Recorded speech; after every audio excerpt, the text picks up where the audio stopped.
Welcome to Chronos Talks, a place for some candid thoughts on getting the worlds of sustainable finance and corporate sustainability to generate positive impacts. I'm Elliot Frankel, Comms Specialist here at Chronos, and I'm with our MD, Nicky, Amos, and CEO, Rory, Sullivan.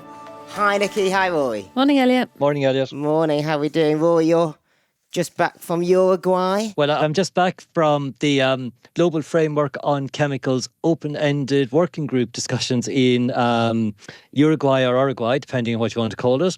I was there with Tanya Cox, our Manager of Biodiversity and Nature, and it is the first step in a process to phase out or eliminate highly hazardous chemicals from various sectors, and is probably quite relevant to the topic we're going to discuss today, given that quite a few of them are found in or around the agriculture and food industry as well. Thank you for that seamless transition into the main subject today, because today we want to talk about the BB4 Investor Survey. So this is something that happens every year, a chance to get some real insights into what investors think on the issue of animal welfare.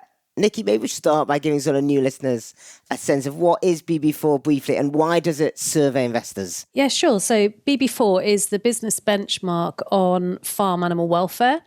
It was established in 2012 and it's an annual assessment, an independent assessment of 150 of the world's largest food businesses on how they manage and perform on farm animal welfare across their global supply chains.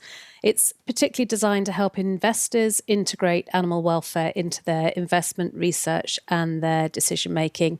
And I should also say that it's owned and developed by Compassion in Wild Farming and is supported by other partners, including 4paws. How long have you been working on BB4, would you say? Is that a decade? Probably more than that, actually. We're in the 14th year of BB4 and the development started some years before that. So it feels like quite a large chunk of my life, really. And Elliot, I think, I'm not sure it's a little known fact, but actually BB4 was the first project that Nicky and I worked on together. So you can almost date the start of the pre-gestation of Chronos to BB4. Give me a sense then of what this investor survey is that we want to talk about today, Nicky. Why and what is it? Obviously, BB4 is an investor tool, so we need to make sure it remains relevant and meets their needs. And we've always conducted annual surveys of investors involved in BB4, probably since about 2013, so a year into the benchmark, and up to about 2021, when we then paused the benchmark, realising that we needed to adapt it, strengthen it and reinforce its vision for driving change in welfare standards globally. So we did the reset in 2022. So this year we felt it was timely to resurvey investors to understand where animal welfare sits in their investment decision making and also the role of the BB4 in their investment decision making and their engagements today. So in the spring this year, we surveyed investors in the collaboration as well as investors outside of the BB4 programme. And we had responses from 24 investors. And that was a mix of investors across UK, EU and the US. Rory, I know you've been close to this as well. What essentially did the findings tell us? What is the sort of state of play? The state of play is that things are very different to when we started working on BB4 13 or 14 years ago. At that point, animal welfare was very much a niche issue, you know, the stereotype of the vegan consumer and sort of long beards and sandals brigade being the only people who are interested in animal welfare. That has changed quite significantly. And the survey tells us that, you know, that the investors are highly aware of animal welfare. They understand how to assess animal welfare-related risk. They're aware that when animal welfare is not well managed, that it can have a cost to companies, you know. So, I know Cranswick was recently, one of its suppliers was found to have poor animal welfare practices and the Cranswick share price dropped by 6% in a day or two. Investors are aware that there are opportunities in offering higher welfare products at a premium price, etc. So I would say that over the past 12 or 15 years, we have seen a maturing and a mainstreaming of animal welfare as an investment issue to the point where it's now recognised as another ESG or sustainability issue. Having said that, I think what has not happened has been that animal welfare is not in the top echelon or the top tier of investor concerns. So when you ask investors about what are your key sustainability issues like climate change, access to water, human rights, etc., tend to be mentioned much more often than animal welfare. And I think the challenge animal welfare now faces is that it is not recognised as one of those major issues for investors. So it's understood as an issue, it's understood as a risk factor. It's not understood as a major issue for investors. And I think this is reflected in how we see investors dealing with it, which is it's on the agenda. It's certainly on the agenda when something goes wrong. It is certainly an area that investors offer products, screened funds or whatever, but it probably is not at the top tier of sustainability issues, despite its importance to society, to consumers, and in terms of both risks and opportunities to investors. Is the reason it's not in that top tier of issues, despite the fact if you're a big food company like Chronos, you say they lost 6% at one point, now it's been hundreds of millions of pounds of value, are companies, investors just sort of putting their heads in the sand and hoping we'll deal with it when it happens? Is that the sort of C-suite approach to animal welfare that you're finding at the moment? When you go beyond food producers, for whom, of course, animal welfare is both a regulatory imperative and increasingly a strategic value, I think that's probably right. I mean, my view, as somebody who's perhaps rather long in the tooth in terms of sustainable investment, is that the issue with animal welfare is the links between animal welfare and other sustainability issues is not well drawn. So animal welfare remains, I think, just perceived as a kind of a siloed issue, one that people react to either when something goes wrong or when customers ask for it. Yet the linkages between animal welfare and other sustainability issues, so I don't know, for example, the nexus between animal welfare and antimicrobial resistance isn't quite understood. The nexus between intensive farming and resource consumption and in turn carbon and water footprints is rarely talked about in those terms. So I would say that first is the relationship between animal welfare and the wider sustainability agenda is not recognised. Even, the manner in which workers within intensive farming facilities are treated and their relationship with animals is not really acknowledged when people talk about animal welfare. So I think the first challenge we face is that animal welfare has profound sustainability implications, but it's not really recognised as such because those dots haven't been drawn.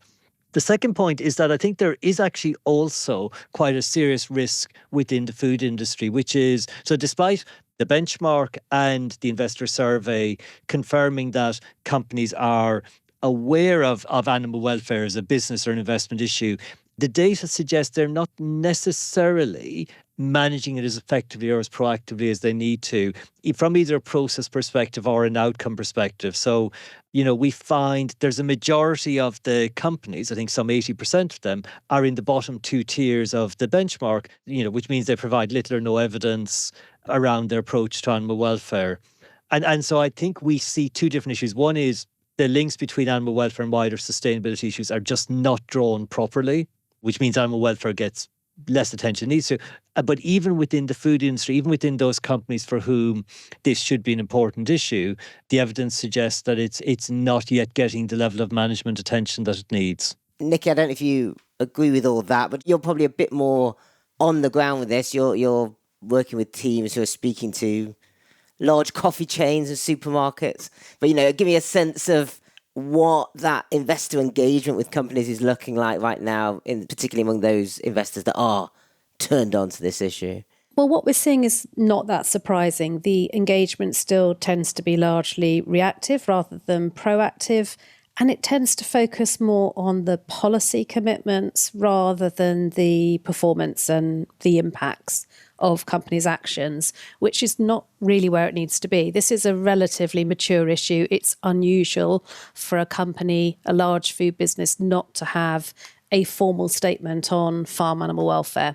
However, we really need to encourage investors to move the dial from just engaging companies on their policy commitments to really understand how effectively they are implementing those policies in their operations and in their global supply chains, and most importantly, how those policies are driving real change and impact, positive impact on the welfare of animals farmed for food.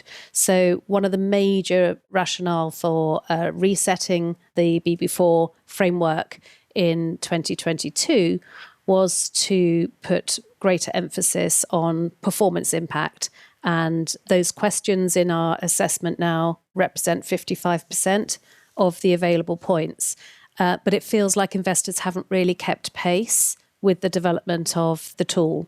So we would really encourage investors to start asking companies how they are actually performing, not just in their tier ranking, but actually showing positive performance in the welfare of animals. So do you want to give us an example of that? What is it that BB4 asks or that investors should ask that really highlights a good performance point? Well, one would be what proportion of your global supply chain for laying hens is cage-free. So that's one example. And then companies would be expected to report against that. But to make it easier for investors, rather than having to really understand the full extent of all of the species questions and the individual performance metrics, we've come up with an impact rating. So alongside a company's tier ranking, you'd have an impact rating per company, and that is based on their total score across those performance impact questions. And they're graded A to E or F. And a majority of companies have been in the lower bands of that impact rating. But what we're starting to see are some companies really putting the effort in and demonstrating that they can actually move through those impact ratings. So Fonterra, for example, which is a New Zealand-based dairy company, they've really emphasised the impact of their welfare strategy, and they've risen from an impact rating of E to B in 1 year. So that's quite impressive. Well, you're on the sort of finance side of things more often. To you, what does really effective, structured, and impactful investor engagement look like? That is best understood as content, or the subject matter and the process. So in terms of content, what does good engagement look like on animal welfare at the moment? I would say it has three features. The first is it locates animal welfare in the context of wider sustainability issues. The second is that it involves a focus on relative performance. There are leading companies, and investors need to recognise that leadership, and they need to understand those companies who are lagging either in the round or against their sector or subsector peers. And then the third, from a content perspective, is that investors need to move beyond the question of whether or not companies have policies or not to looking at process performance, the outcomes they achieve. And I would note on that last point on moving beyond policy is I think that's also a challenge for the ESG data providers, that at the moment, most of them provide a relatively limited set of indicators which make it difficult for investors to actually go beyond that headline question of whether or not companies acknowledge the issue. So in terms of content or subject matter, it's understand animal welfare as a holistic part of sustainability agenda, focus on leaders and laggards, so relative performance is everything, as is in all things investment, and move beyond policy. In terms of process, I think the most significant thing, and again, this is characteristic of all good engagement, is understanding it's a medium to long-term agenda. This is not a once through, have a chat with a company and assume you've completed engagement. This is a recurring, repeated dialogue often over many years. The fact that we've run the benchmark for so many years is because of that. It's the power of the increment. Each year you go back and companies improve, and then you institutionalize that and move forward. And in fact, Nicky, can I reveal what we're about to be doing, or what we're going to be doing later in the summer, is that we've also now started analysing the full data set of BB4 information to look at progression pathways, how companies evolve over time, what type of companies move fast, what type of companies stagnate or get stuck, and then thinking back to how you make engagement more targeted and effective. But I guess what I've said, Elliot, most of the points are what you would say generally about engagement, from policy to performance. But I think the key is that it requires a sustained and longer-term commitment to engagement on the topic of interest, which in this case is animal welfare. Nicky, is that moving beyond policy, that sort of understanding the relative performance of companies? Are there any changes underway at BB4 as a result of this survey that's going to improve on those lines? I think BB4 is a constantly evolving programme. And so the insights that we've gleaned from this survey, for example, as well as our ongoing dialogue with investors and with companies, really help us to identify ways that we can strengthen and improve the tools that we offer. Now, we've always offered company summary reports. These are 2-page reports specifically for investors on individual company performance in the benchmark. They provide a historical view of that company's performance year on year. So this is like McDonald's and any of the 150 companies that investors will have in their portfolios.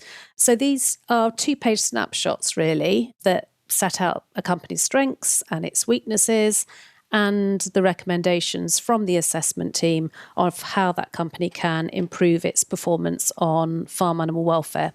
It's very much pitched at a high level, but it provides a kind of a robust view and sufficient information for an investor to go in with a reasonable amount of knowledge on that particular company's assessment. However, beyond that, what investors are telling us is that they still feel they want to have more knowledge and understanding of the broader themes associated with animal welfare.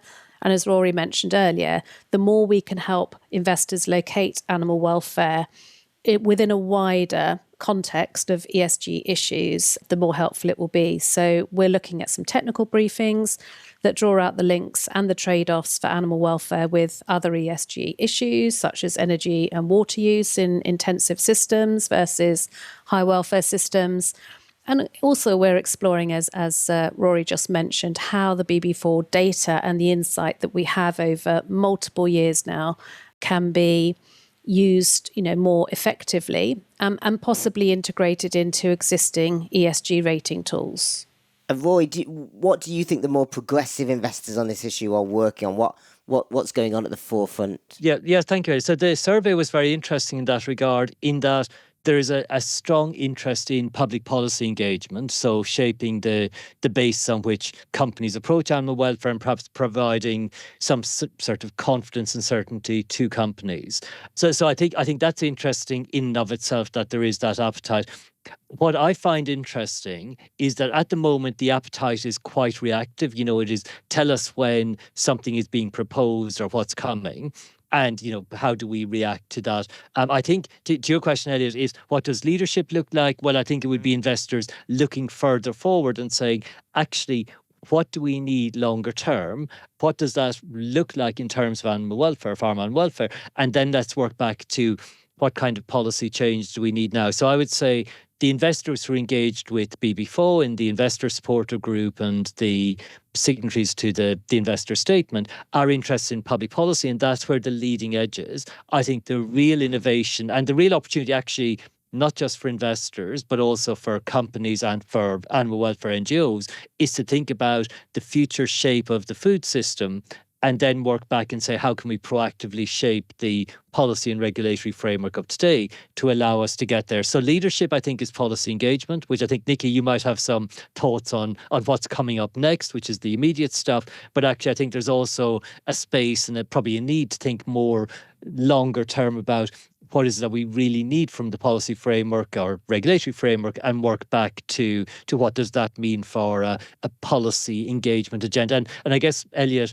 at risk of repeating my point on engagement, investor policy engagement is a long-term game.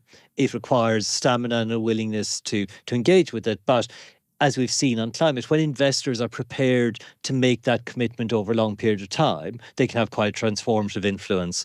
But having said that, I think there's quite a lot happening in the short to medium term, which Nicky might want to comment on in terms of perhaps more immediate priorities.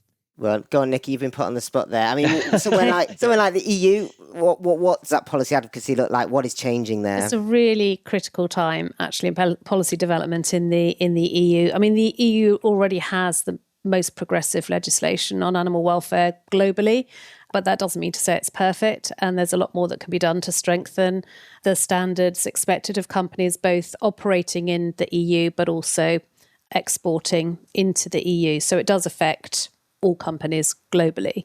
So in February 2025, the European Commission published its vision for agriculture and food. and it set out its aims to secure the long-term competitiveness and sustainability of the EU's farming and food sector.